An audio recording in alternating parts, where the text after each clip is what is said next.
The consumer strength we're seeing in the end of the year, does that continue into 2019? Well, I hope so. But you know who I feel bad for? Is the consumers who are going to have to pay more for their products because of increased taxes on their goods, specifically those taxes called tariffs.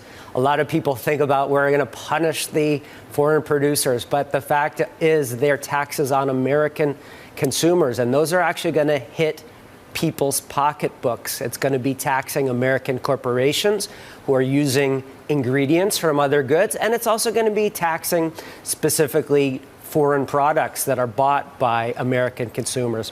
So I think those are very potentially negative, and the more that we can move away from these harmful trade wars, I think the better off we will all be, especially the consumer. Sharyn, you're a trade expert. We're nicely dovetailing in trade perspective there with Edward as well as the consumer. How much of a concern is the trade tariff situation and tensions between China and the US for you from an economic perspective? So I think it is actually important, especially at the intermediary goods level in the production process, because that's where you're going to have the most impact, both on downstream impact, and both on the consumer, but also in the supply chain. And that's going to have, is what we're seeing, a significant impact. So, but also, you're also seeing people shifting their production abroad, and that's where it's going to be really problematic. So yes, tariffs, problematic, but moving production abroad is even worse. So that's what I'm concerned about. Yeah, Edward, you're saying that you're worried for the consumer in terms of the price they're going to have to be paying, the fact that businesses will eventually have to pay the price of these tariffs.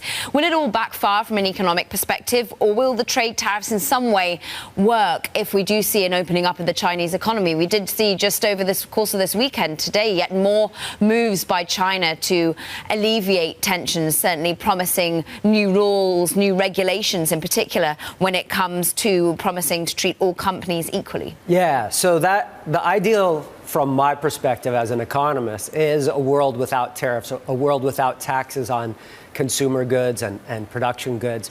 And if that's the goal, then we might be thinking about being optimistic. If China's actually going to be reducing tariffs on us and we're not going to be having tariffs on them, then that's good. That's more free trade. That's what every economist wants. What was alarming was a few weeks ago when the president announced, he said, I'm a tariff man. And there he's seeming to think that this is the long run ideal. So you hear a little bit of tension in his thoughts. Sometimes he'll say that the ideal is a world without any tariffs. And other times you think that these are going to be permanent. So if the goal is to increase trade restrictions, I'm not optimistic, but yeah, I mean, I'm hoping for the best. If China opens up their markets to us more, all the better. Sharyn, give us your take there for what 2019 brings from the economic perspective. The economists out there think, look, we're still going to be above trend in terms of overall growth. Do you think that will be sustained? It does appear that the economy is still growing from everything that I'm seeing.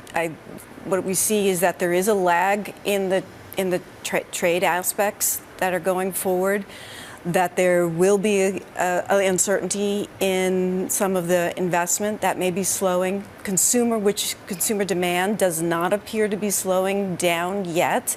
Again, that's in the U.S. economy, it's about three quarters of it, and government spending is still high, as we all know. So all of those components are still there, but there is growing drag. So yes, I would assume, but you have the interest rates increasing as well.